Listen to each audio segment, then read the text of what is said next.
Di episode kemarin kita sudah tahu kalau Andreas dan yang lainnya bertarung dengan naga Kramaha. Kalau kalian penasaran dengan kelanjutan ceritanya, jadi tanpa berlama-lama kita langsung saja ke ceritanya. Kita dilihatkan dengan naga Kramaha yang menghancurkan pedang cahaya milik Evan. Di sisi Andreas dia bergumam, ini adalah seni rahasia milik Evan. Di sana Evan berkata, kelihatannya kamu belum sadar, hambatan terbesar di sini adalah dirimu. Orang tua di sana berkata, aku bebas melakukan apapun, karena aku penjaga kota ini. Kematian untuk kalian itu terlalu mudah untuk dinikmati. Aku akan menjebak kalian di dalam kabut dan api. Aku akan buat kalian merasakan apa itu penderitaan yang abadi. Setelah itu, semua tempat di sana, dengan tiba-tiba dipenuhi dengan kobaran api. Di sisi Andreas dia bergumam, orang tua itu, dia berencana untuk mengubah kota ini menjadi lautan api. Sebenarnya berapa banyak mana yang dimiliki naga itu? Di sisi Evan dia sudah bersiap mau menyerang. Setelah itu Evan pun langsung menyerang naga Kramaha, akan tetapi serangan dari Evan masih bisa ditahan oleh sebuah penghalang. Setelah itu di sana Andreas berkata pada Evan, apa kamu tidak bisa membidik musuh? Evan berkata, aku ingin memberikanmu celah, karena kamu cukup gesit. Akan tetapi tampaknya daya tangkapmu tidak setajam gerakanmu. Di sana Andreas bergumam, apa dia memang tidak ingin menyerangku, tetapi dia ingin menciptakan celah untuk menyerang. Di sana Evan berkata, karena kamu tidak bisa mengimbangiku, maka aku harus mengerjakannya sendiri. Andreas berkata, kalau memang itu rencanamu, kenapa kamu tidak langsung katakan saja? Tidak lama setelah itu Eve memberitahu yang lain untuk waspada karena naga Kramaha akan menyerang kembali. Ternyata di sana ada sebuah api yang sedang mengarah pada Andreas dan yang lainnya. Di sana Evan langsung melesat maju. Setelah itu dengan tiba-tiba di sebelah Evan ada ekor dari naga Kramaha, dan ekor itu pun langsung menghantam Evan. Di sana Evan sampai terlempar cukup jauh karena terkena tebasan dari ekor naga Kramaha. Di sana Eve berkata pada Andreas, kalau Evan tidak akan bisa melawan dengan cara seperti itu, meski kita berdua, kita harus melakukan sesuatu. Andreas berkata, kalau serangan ini gagal, aku akan memikirkannya. Setelah itu dengan tiba-tiba di sisi Nickel dia mengeluarkan kekuatan yang sangat besar. Setelah itu Nickel langsung menebas naga Kramaha, akan tetapi serangannya masih belum bisa menumbangkan naga Kramaha. Setelah itu naga Kramaha itu pun sudah bersiap kembali mau menyerang Nickel. Di sisi Andreas dia menyuruh Nickel untuk kembali. Setelah itu, dengan tiba-tiba Andreas sudah berada di atas naga Kramaha dan bersiap mau menyerang. Orang tua di sana dia sudah bersiap dengan asap hitamnya yang sudah mengelilingi Andreas. Akan tetapi di sisi Eve dia sudah menyiapkan sihirnya, dan dia pun langsung menghilangkan asap hitam yang ada di sekitar Andreas.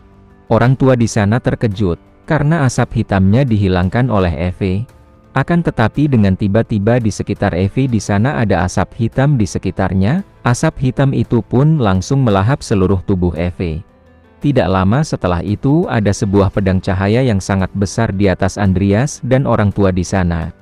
Setelah itu di sana Andreas mengingat kata-kata dari Evan, dan Andreas di sana bergumam, untuk sekarang aku tidak akan menghindarinya, aku akan mengikuti jalan yang telah dibukakan oleh Evan. Setelah itu, serangan Evan itu pun langsung menghantam naga Kramaha. Di sana Andreas berkata, serangan Evan mempan pada naga Kramaha. Setelah Andreas mempunyai celah, Andreas langsung melesat untuk menyerang jantung naga Kramaha. Setelah itu Andreas pun langsung menyerang naga Kramaha tersebut.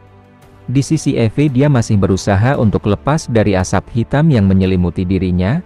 Di sisi naga Kramaha dia pun mulai meraung kesakitan karena terkena serangan dari Andreas.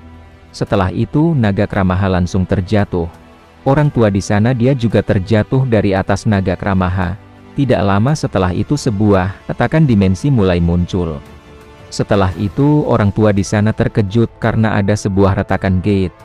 Setelah itu, dengan tiba-tiba kepala orang tua itu sudah tertebas. Ternyata yang menebas orang tua itu adalah Evan. Lalu Evan berkata, ini berarti kamu sudah tidak berguna lagi. Setelah itu Evan berkata pada Andreas, pertarungannya sudah selesai, ayo kita keluar dari sini. Andreas berkata, sebaiknya kamu pergi dulu, aku akan pergi dengan Luna. Di sana Evan pun menyetujuinya. Setelah itu Evan pun memasuki gate tersebut. Di sana Andreas bergumam, orang tua itu sudah mati, tapi kabut hitamnya masih tetap ada. Setelah itu Andreas berkata pada Luna, apa kamu baik-baik saja? Ayo kita keluar dari sini. Di sana Eve berkata, Luna tidak bisa pergi bersamamu. Di sana Andreas terkejut. Andreas merasa kalau Luna sedang terjebak. Setelah itu Andreas pun mau membantu Luna. Di sana Luna pun sudah kembali, lalu berkata, kamu tidak mungkin bisa, dan perlindungan mama juga sudah mencapai batasnya. Lalu Luna menyuruh Andreas pergi. Tidak lama setelah itu, dengan tiba-tiba pelindung yang telah dibuat oleh ibu Luna hancur. Di sana Andreas pun mulai panik. Di sana Andreas masih sempat menjulurkan tangannya ke Luna, lalu Andreas menyuruh Luna untuk segera menggenggam tangannya. Tetapi di saat Luna mau menggenggam tangan Andreas, Luna tidak bisa menggapainya. Di sana Luna berkata, tidak apa-apa, aku sudah terbiasa dengan ini. Di sana Luna berkata seperti itu, dengan menahan tangisannya. Setelah itu, pada akhirnya Luna menghilang dari tempat tersebut. Di sana Andreas dengan wajah yang kebingungan, dan tatapan yang kosong, karena dia tidak bisa menyelamatkan Luna. Kita beralih di sisi Evan yang sudah keluar dari dungeon. Di sana Evan bergumam, di saat kamu sudah keluar dari sini, kamu tidak akan bisa masuk kembali. Seharusnya kita pergi bersama, akan tetapi kenapa mereka masih belum muncul? Kita kembali di dalam dungeon, di sana ada Andreas yang bertekad akan keluar bersama Luna. Tidak lama setelah itu, tiba-tiba ada sebuah suara yang berkata, kamu benar-benar orang yang serakah. Setelah Andreas mendengar suara itu dengan tiba-tiba Andreas mulai merasa kesakitan. Di sana Andreas bergumam, itu adalah dosa kematian. Setelah itu suara itu muncul kembali, jadi kamu sudah mengetahuinya. Ternyata kamu tidak sebodoh penampilanmu, kamu punya banyak orang yang ingin kamu selamatkan, meski kamu lemah. Andreas berkata, kamu akan berkeliaran selamanya di tempat ini. Kalau aku terjebak di sini. Suara misterius itu mulai kembali berkata, siapa bilang aku mengeluh soal itu? Tidak lama setelah itu dengan tiba-tiba mahkota ketamakan muncul dari tubuh Andreas. Lalu suara misterius itu berkata, ini cocok untukmu yang serakah. Setelah itu Andreas pun langsung memakai mahkota tersebut. Setelah itu ada notif muncul, kamu telah menjadi master sesungguhnya dari mahkota keserakahan. Keadaan transendental emosi keserakahan dapat kamu kendalikan. Skill wawasan jenius yang didapatkan untuk sementara waktu, kekuatan fisik untuk saat ini stabil, dan kamu mendapatkan emosi transendental keserakahan, dan menjadi pemilik mahkota. Keadaan emosi transendental dapat kamu kendalikan dengan durasi 66 detik. Tidak lama setelah itu Andreas langsung menggunakan wawasan jeniusnya. Andreas merasa kalau sihir itu adalah sihir yang tidak bisa dilakukan Andreas. Tapi sekarang Andreas bisa melakukannya tanpa susah payah. Setelah itu Andreas pun memperbesar sihir tersebut. Di sana Andreas merasa kalau dirinya bisa menyelamatkan Luna. Kita beralih di sisi Luna. Di sana Luna berkata, ada banyak orang yang menunggu Andreas di luar sana, jadi tidak masalah bagiku kalau di sini. Setelah itu Luna mengingat saat kebersamaannya dengan Andreas, meskipun hanya sebentar. Di sana Luna berkata, aku sudah banyak bersenang-senang. Tidak lama setelah itu di sana ada sebuah retakan dan cahaya yang bersinar. Ternyata itu adalah Andreas yang menerobos masuk ke tempat Luna.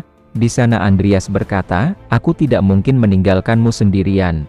Di sana Luna berkata, tapi bagaimana kalau kita terjebak di sini? Andreas berkata, bukankah kamu pernah bilang, kalau kita adalah teman? Setelah Andreas berkata seperti itu, Luna pun dia menangis. Setelah itu Luna langsung memeluk Andreas. Tidak lama setelah itu dengan tiba-tiba ada aura yang sangat besar. Di sana Andreas sampai mengeluarkan darah. Ternyata di sana ada Dewi Lete yang datang. Di sana Andreas bergumam, aku tidak tahu dia Dewi asli atau bukan, tapi sudah jelas dia makhluk yang berbahaya.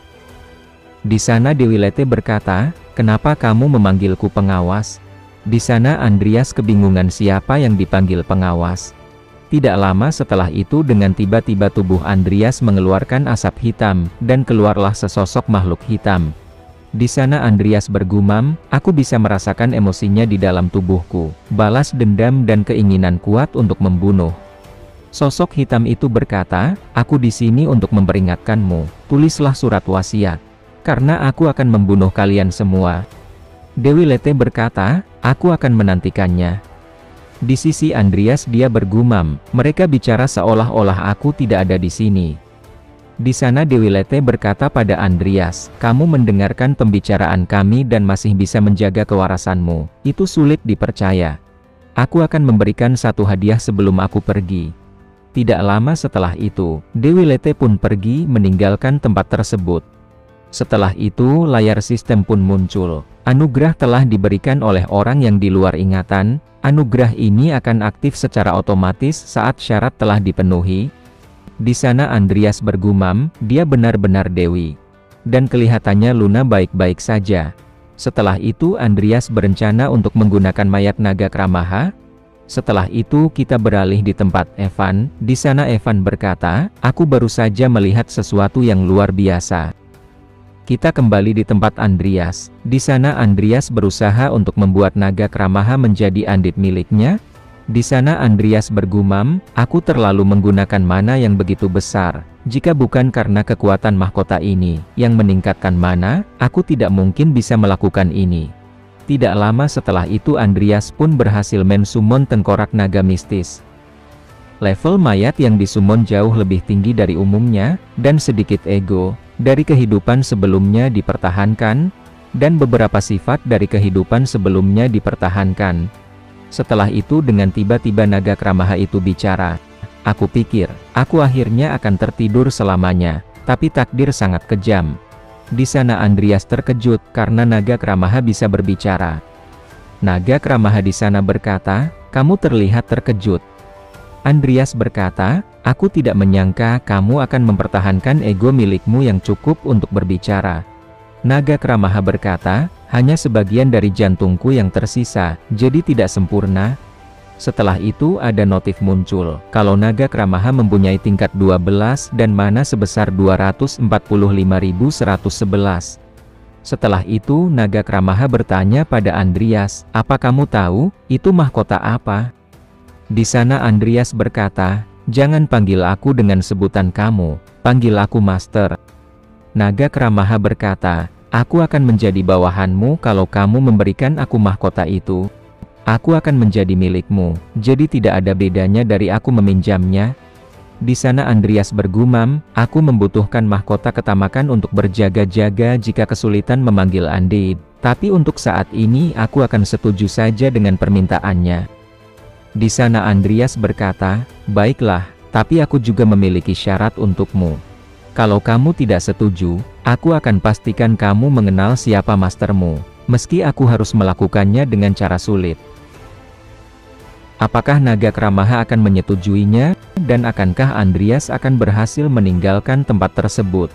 Kalau kalian penasaran, jadi jangan lewatkan di episode yang selanjutnya.